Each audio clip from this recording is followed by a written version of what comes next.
नमस्कार। दैनिक संवादपत्र दिनचर्या और लाइव पक्षर आपण को स्वागत। जाजपुर जिला प्रशासन पक्षर जिला सुरक्षा विभाग और अबकारी विभाग मिलित आनुकूल्य निशा निवारण और अवैध कारोबार निषेध दिवस पालन करा जायछि।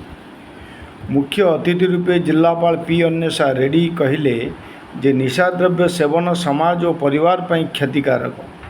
मद और मादक द्रव्य मनुष्यर अमूल्य जीवन को क्षति घटाई थाए, एणु निशा और अवैध कार्यठारू दूरे रहिबाकू परामर्श देते। सम्मानित अतिथि रूपे जिला जनस्वास्थ्य विभाग अधिकारी डॉक्टर रमेश मल्लिक, अबकारी अधीक्षक दिव्यकिशोर टंडेल, ब्रह्मकुमारी अध्यक्षा मिस बी के लक्ष्मी तांकर वक्तव्य मध्य प्रदान करथिले। निशा निवारण उपर एक पथप्रांत नाटक स्थानीय कलाकार मानक द्वारा परिवेषण करा जायथिला।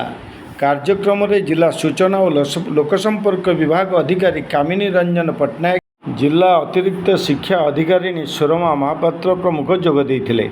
एक सचेतनता शोभायात्रा राम मंदिर ठारू संस्कृति भवन पर्यंत करा जायथिला।